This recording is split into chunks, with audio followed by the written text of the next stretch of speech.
Okay, guys, listen. Last 1 month, what's happening in Middle East is not normal at all. Full tension situation. I will tell you from starting like a story, so you will understand properly. So this whole thing started on February 28th. Suddenly, in the middle of night, US and Israel launched a massive attack on Iran. Operation name US called it Epic Fury, and Israel had their own mission name. Within few hours, more than 900 strikes happened. But the real shock is they killed Iran's top leader, Ali Khamenei, inside Tehran. That's not small thing. That's like removing the head of the country suddenly. Now you will ask, why suddenly like this? Why no talks, no warning? See, this didn't start in one day. For years, Israel is saying Iran is their biggest threat. Iran supports groups like Hezbollah, Hamas, Houthis, and Israel always felt surrounded. So Israel was waiting for the right moment. At the same time, US also had tension with Iran, oil routes, nuclear program, Middle East control, all their long-term issues. So this attack is like everything building up and bursting at once. Some people are even saying maybe US didn't fully do this on their own. Israel strongly pushed. And countries like Saudi Arabia and UAE, they may not say openly, but they also don't like Iran's growing power. Oil politics is also there. Everyone wants control. So basically, it's not one reason, it's politics, power, oil, security, everything mixed. Now, after Khamenei death, Iran didn't stay quiet. Next day itself, they confirmed his death. Some people inside Iran celebrated, but many were angry. Then they raised something called a red flag of revenge. That means war moved fully on. Within 2 days, Iran did a big move. They closed the Strait of Hormuz. Now, this is very important. Around 20% of world oil passes through that small route. Once they blocked it, global problems started immediately. Ships got attacked, sea mines placed. Basically, no one can safely cross. Oil price suddenly increased like anything. Even in India, slowly you will see effect. Petrol, diesel, LPG, everything will go up. Already pressure is starting. Then things got more serious. US started sending more Navy aircraft carriers. Israel started fighting Hezbollah near Lebanon border. Iran fired missiles at US bases in Iraq, Kuwait, Saudi, and like that. So now it's not just one country. Full region is getting involved slowly. Then comes phase two.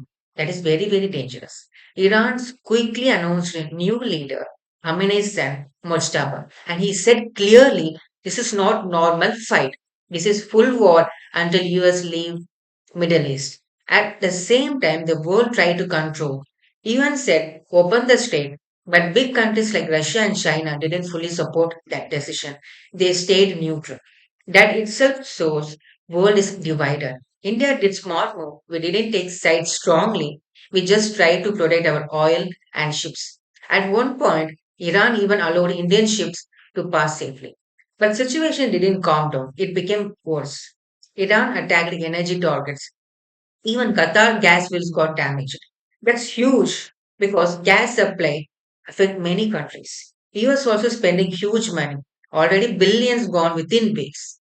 UK also joined indirectly by giving military base support. This is where things become dangerous. Now, Iran started something interesting. They allowed some ships but asked them to pay toll, and that too in Chinese currency, not dollars. This is like challenging US power directly. The cyber attack started, power cut, water issues in US and Israel, which was small level but still serious. Then US gave final warning. Open the strait before April 6th. Otherwise, we will destroy Iran's main oil facilities. That is like last stage warning. Now, today we are just few days away from that deadline. Both sides are fully ready. Now we have some of the questions in our mind. Among them, let's start with the first one. What did US achieve in 1 month?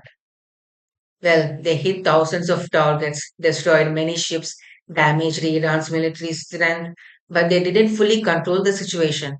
Iran is still fighting strongly. Why regime change talk? US always had problem with Iran's government style. They say it's strict, controls people, suppresses protest, but removing a government is not easy. It creates more chaos also. If oil is the aim for US, why not they make in a peaceful way? See, because peaceful way takes time and sometimes doesn't give full control. That's the problem. War is risky but faster and that will it will give more power control. And now another question is who is control this and who is supporting this? Let's go for this one. US has Western allies. In Iran has indirect support or sympathy from other countries. Russia and China are playing neutral smart game. And we also have another question why there are not protesting against America?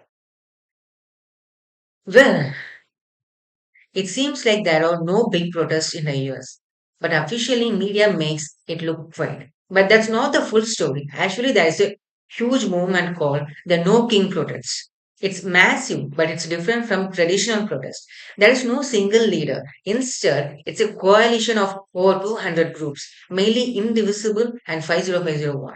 Political figures like Bernie Sanders speak at rallies, and celebrities like Bruce Springsteen, Robert De Niro, and Jane Fonda which is giving visibility to this event. The name No King comes from the US history idea, reminding the government that America is a democracy, not ruled by a king. They even have slogans like put down the crown, clown. The movement started with the domestic issues back in 2025, but now the main focus is protesting the Iran war and US military action. So, yes, protests exist and they are huge, but because there is no single leader coordinating nationality and media coverage is limited, it doesn't feel like one giant unified way. That's why many think no big protests are happening, but it really happening there. Now we all have another doubt.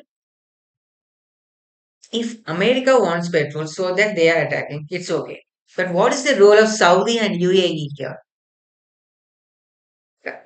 Guys, it's very simple. They are not openly fighting, but they benefit if Iran becomes weak. How? Simple, guys. They are oil producers. Iran also producing oil. For them also, oil is very, very important. That's why Saudi and UAE are supporting US actions. Now, another last question will rise. Why Muslim world blaming US more than their own leaders? Because there are so many people are in every country. Muslims are hating USA and saying USA, you have created this chaos, and they are not blaming the Middle Eastern country leaders because those leaders gave the bases, army bases to America. Let me explain that. Why these people attack only US? Because people see this as outside attack on Muslim countries. Leaders' politics is different from public emotion. That's the main reason. Now, if we have the impact, which we have the biggest impact is global economy. Oil price up, transport cost up, food price up, everything becomes expensive. India will feel it strongly because we import a lot of oil, petrol, diesel, gas, cylinder, even vegetable transport costs all affected. And final question, who will pay for this war? Simple. US taxpayers pay money, Middle East people pay with life and damage, rest of the world pays through inflation. So overall, this is not just a war. It's like a big power game. Oil, politics, control, revenge, everything mixed together. And honestly, this is just 1 month. If it continues, it can become a much bigger problem globally. Let's see what happens after this deadline. That will decide everything. Bye bye, guys. Have a nice day.